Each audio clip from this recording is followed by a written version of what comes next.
স্বাভাবিক হয়নি ভোজ্য তেলের সরবরাহ।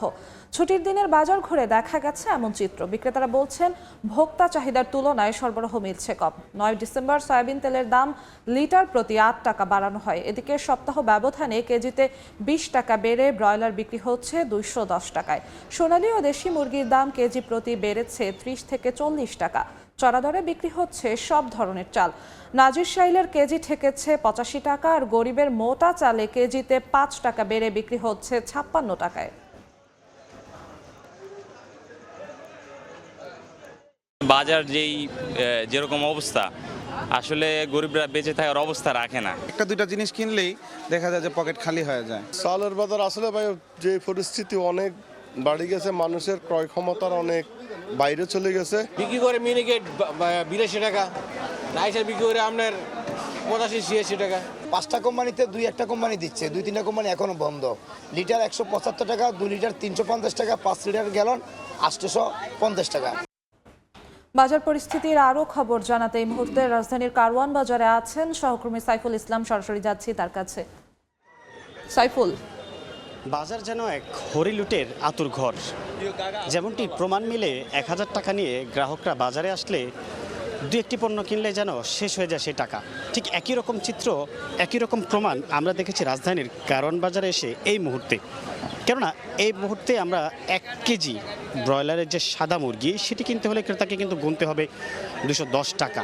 একটু যদি সাইজ ভেদে একটু বেশি কেনা যায়, যেটি হচ্ছে সেটি কিন্তু কিনতে হবে কোথাও কোথাও 220 টাকা পর্যন্ত ঠেকেছে। তবে এক্ষেত্রে বলতে পারি যে এই যে এত চড়া দর শুধুমাত্র যে ব্রয়লারের সাদাটা তার কিন্তু নয়, দাম বেড়েছে সোনালী থেকে শুরু করে লেয়ার এবং দেশি মুরগি, যেখানে 550 টাকা ঠেকেছে।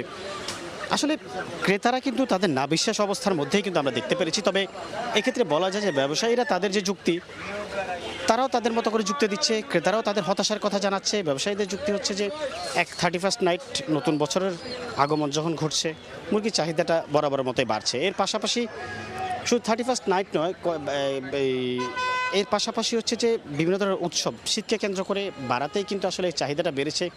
তখনই কিন্তু আসলে এর প্রভাবটা কিন্তু বাজারে দেখতে পাওয়া যাচ্ছে। এর পাশাপাশি এই যে প্রান্তিক খামারি বা বড় খামারিদের কাছ থেকে যে মুরগির আসার কথা বাজারে, সেটিও কিন্তু চাহিদা অনুসারে কম আসছে। তবে এই শুধু মুরগি নয়, আমরা যদি একটু অন্যদিকে যাই, চালের বাজারের পরিস্থিতি একটু বলতে চাই। যেখানে হচ্ছে 2 সপ্তাহ আগেও মোটা চাল, যেটি গরিব খেত, মোটা চাল যেটি ছিল 45 টাকা, 46 টাকা, সর্বোচ্চ 47 টাকা, সেটিও কিন্তু বাজারে বেঁধে এখন কিন্তু বিক্রি হচ্ছে 52 থেকে 54 টাকা পর্যন্ত।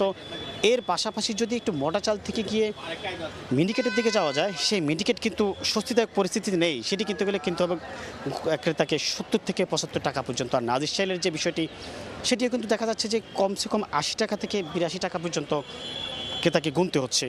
শুধুমাত্র যে চালের বাজার পরিস্থিতি যে চড়া দর সেটি কিন্তু নয়, এর পাশাপাশি আছে একটু যদি আমরা সয়াবিন তেল বা অন্যান্য পণ্যের দিকে যাই, সয়াবিন তেলের দামও কিন্তু বাজারে আমরা চড়া দরে দেখতে পেয়েছি, যেটি হচ্ছে লিটারে 8 টাকা পর্যন্ত 9 ডিসেম্বর বাড়ার পরে যে দামটি স্থিতিশীল অবস্থায় রয়েছে সেটিও কিন্তু আমরা দেখতে পেয়েছি। তবে চাহিদা অনুসারে কিন্তু যে পরিমাণ পাওয়ার কথা বাজারে, সেটি কিন্তু আসলে বাজারে এখনও পর্যন্ত দেখা মিলছে না। কয়েকটি গ্রুপ দিলেও কিন্তু সবগুলি কোম্পানি কিন্তু সরবরাহ পুরোপুরি এখন স্বাভাবিক করেনি। রাজধানীর কারওয়ান বাজারে কিন্তু আমরা এরকম পরিস্থিতি দেখেছি। এই ছিল আমার কাছ থেকে বাজার পরিস্থিতির সর্বশেষ। বাজার পরিস্থিতির সর্বশেষ খবর জানাতে রাজধানীর কারওয়ান বাজার থেকে সরাসরি যুক্ত হয়েছিলেন সহকর্মী সাইফুল ইসলাম।